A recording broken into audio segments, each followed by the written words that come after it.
Hi guys, Tyros here. I wanted to give you a fun fact. Kenya produces roughly around 5.2 billion liters of milk annually against a demand of 8 billion liters annually. So you can see the gap that is there. So when we talk about opportunities in this particular agri-value chain, there's so many ways that you can be able to play into this particular sector.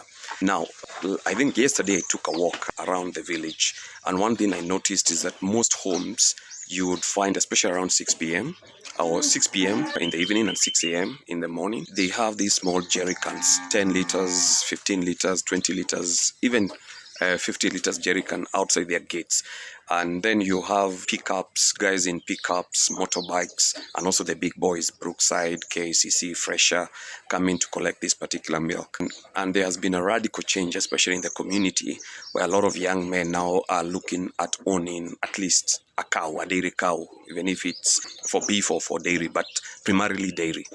But now the big question is, you as an expert who maybe has been laid off or is looking for what they can do, and you do not necessarily have what you call, let's say, a shamba or a cow. You don't need a cow. You don't need to own even a shamba. The value chain is very big, especially in terms of access to capital, access to guaranteed markets, access to maybe more modern ways of being able to increase productivity. Because the other big challenge we're having as a country, and especially for the farmers, is we are doing less than 20% of the potential of what these particular cows can give us.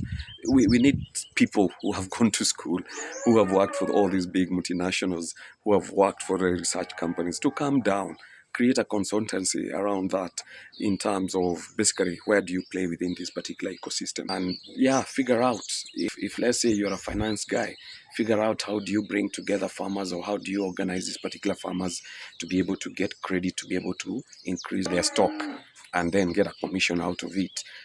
Create a consultancy, or maybe a delivery system, a marketing system, because there is a very big gap. Literally, we are milk deficient in this country, yet we say we are agricultural. If you're in transport, there's so many opportunities, guys. And this is why I keep on telling you, just take a break and look at the unutilized assets that you have. And more importantly, it's not just the physical assets. Think about the IP in your head. Those policy documents, those access to market documents that you have been working for these big organizations or multinationals, bring it to the local level, or what we say qua ground, and you'll be surprised in terms of how much money you'll be able to make for yourself, make real impact to the farmers and the communities that brought you up, and yeah, be happy and relaxed. Again, I keep on telling you guys, we can have more of this particular conversation at Tea Crest Farmstead, located in Kiambu.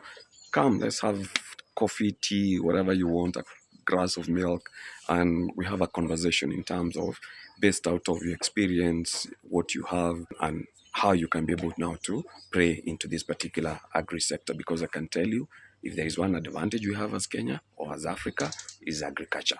In any other field, we'll be playing second fiddle to the Europeans, to the Arabs, and to the Americans. So yeah, let's figure out how we take advantage of this value chain and how to make these guys give you the money or the opportunity that you require to also feel a sense of self-satisfaction as you play in an area that you are really having real impact on real people while making money.